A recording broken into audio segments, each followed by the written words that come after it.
రాజధాని అమరావతికి భూమినిచ్చిన రైతులకి ప్లాట్ల కేటాయింపులో 97% ప్రక్రియ పూర్తయినట్టుగా రాష్ట్ర ప్రభుత్వం అధికారికంగా అనౌన్స్ చేసింది. మంత్రి నారాయణ రైతులకు సంబంధించి ఎవరైతే భూములు ఇచ్చారో ఆ భూముల్లో ప్లాట్లు, వాటి కేటాయింపు ప్లస్ రిజిస్ట్రేషన్ ఇవన్నీ కూడా 97 నుంచి 98% పూర్తయింది. కేవలం 3% మందికి మాత్రమే పెండింగ్ ఉండడానికి కూడా అనేక కారణాలు ఉన్నాయి. వాటిని కూడా క్లారిఫై చేసే ప్రయత్నం మంత్రి నారాయణ చేశారు. ఈరోజు నారాయణ రాజధాని ప్రాంతంలో పర్యటించారు. ఆయన ఇచ్చిన డేటా ప్రకారం చూస్తే కనుక ప్లాట్లు కేటాయించినటువంటి రైతులు ప్రధానంగా 30,079 మంది రైతులు ఇచ్చారు. వాళ్ళలో 97% మందికి ఇవ్వాల్సినటువంటి ప్లాట్లు అలాట్మెంట్ జరిగిపోయింది. కేవలం 674 మందికి మాత్రమే పెండింగ్ ఉంది. ఇక 98.6% అంటే ఎంత భూమి ఇచ్చారు? 34,527 ఎకరాల భూమిని ఇచ్చారనమాట. అందులో 489 ఎకరాలకు సంబంధించి మాత్రమే ఇప్పుడు చేయాల్సినటువంటి, అలానే కేసులు ఏమేమి ఉన్నాయి, వీటికి సంబంధించినటువంటి పెండింగ్ ఉన్నటువంటి కారణాలు ఇవన్నీ కూడా ఇక్కడ అనలైజ్ చేశారు. పెండింగ్ కేసులు ఉన్నాయి, కొన్ని అసైన్డ్ కేటగిరీ ఐవీ భూములు ఉన్నాయి, అలానే మినిమం ప్లాట్ అర్హత లేనటువంటి భూములు 324 మంది రైతులు ఉన్నారనమాట.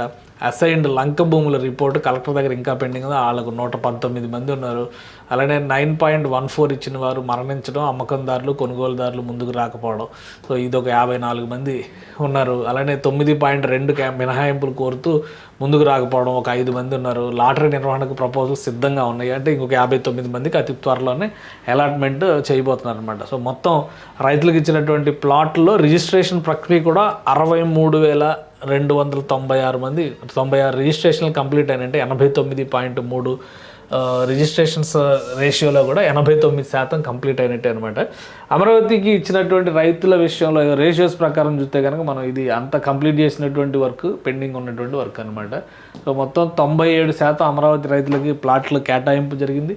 90% మందికి కేటాయింపు జరిగినటువంటి ప్లాట్లో రిజిస్ట్రేషన్ కూడా కంప్లీట్ అయిపోయింది. పూలైన భూమిలో 98.6% భూమికి సంబంధించిన రైతులకి కేటాయింపులు ఇచ్చేశారు. మిగతావన్నీ కూడా సార్ట్అవుట్ చేస్తారు. మరి 30,000 మంది రైతులు మొత్తానికి 674 మంది మాత్రమే మిగిలారనమాట.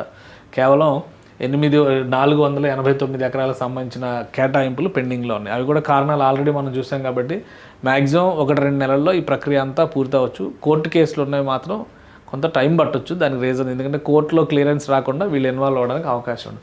సో మొత్తం మీద అమరావతిలో నిర్మాణ ప్రక్రియలు జోరుగా సాగుతున్నటువంటి సందర్భంలో రాజధాని నిర్మాణానికి ఎవరైతే రైతులు భూములు ఇచ్చారో వాళ్ళందరికీ కూడా హ్యాండ్ ఓవర్ చేస్తుంది. ఇప్పుడు ఎల్పిఎస్ లేఅవుట్లు అన్నీ డెవలప్మెంట్ అయితే అక్కడే వీళ్ళకంతా కూడా ల్యాండ్స్ అలాట్మెంట్ జరిగింది. సో ప్రస్తుతానికి ఏంటంటే రిజిస్ట్రేషన్ చేసి పత్రాలు వాడి పేరు మీదకి వెళ్ళినాయి.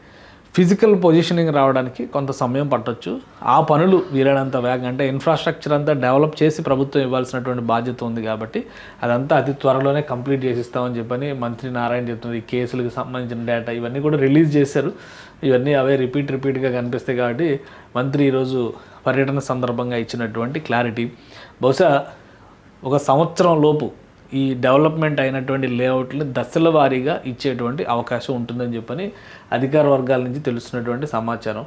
మొత్తం మీద 674 మంది రైతులు మినహా మిగతా అందరూ కూడా హ్యాపీగా ఉన్నట్టే. ఫిజికల్ పొజిషనింగ్ వచ్చేస్తే కనుక వాళ్ళు అక్కడ కట్టుకునేటువంటి భవనాలు కావచ్చు, కమర్షియల్ కావచ్చు, అపార్ట్మెంట్లు కావచ్చు, ఏవైనా కానీ లేఅవుట్ అప్రూవల్స్తోనే, ప్రభుత్వ అనుమతితోనే కట్టాల్సి ఉంటుంది కాబట్టి అక్కడ ఎటువంటి నామ్స్ తీసుకొస్తారు ఇవన్నీ కూడా క్లారిఫై కావాలి. క్లారిటీ వచ్చిన తర్వాతే పూర్తి స్థాయిలో ఫిజికల్ పొజిషనింగ్ ఇచ్చేటువంటి అవకాశం ఉంటుంది.